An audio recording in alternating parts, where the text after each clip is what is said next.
मी शिर्डीवरनं म्हणजे श्रीरामपूरवरनं doctor SB पाटीलचं ऍडमिशनच्या बाबतीत result बद्दल म्हटलं तर माझे मित्र आहेत आमच्या सशनावाले डॉक्टर पडकन हॉस्पिटल सिंधरी थोरात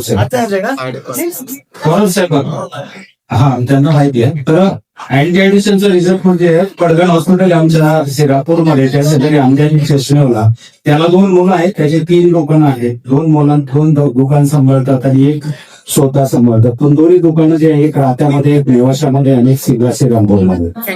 हे दोन्ही मुलं जे आहेत संध्याकाळी दुकान वाढवल्यानंतर दारूच्या व्यसनामध्ये गेले आणि इतके गेले की त्यांना सकाळपासून दारू प्यायला लागायला लागली. ते जेव्हा वडिलांच्या लक्षात आलं, कारण वडील एकदा यायचे मुलं यायचे जायचे असं त्यांच्या लक्षात आल्यानंतर त्यांनी मी एक चष्मा बनवण्यासाठी टाकायला गेलो. ते बोलले पाटील सर तुम्ही एवढं का आयुर्वेदाचं काम करता तर मग माझ्या मुलं आतलीच गेले, मी दुःखी झालोय. माझे खूप मोठं संसाराचे उद्ध्वंसीकरण चालू झालंय. एक सून निघून गेली म्हणजे लाईनी सून जी होती त्याची ती निघून गेली होती माझ्या. म्हटलं सर मी त्याच क्षणाला गणेश सरांना फोन केला आणि सर मला ऍडमिशनची किट पाहिजे आहे.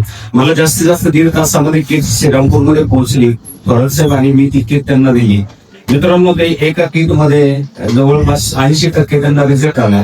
मी परत दुसरी किट दिली. मी त्यांना 6 महिन्यापासून असं म्हणा की 4 ते 5 महिन्यापासून मी त्या लँग्वेज ऍडिशन पास केलं. त्यांनी एकही दारूचा थेंबच काय ते दारूचा वास जरी आला तरी वॉमिटिंग होतं त्यांना.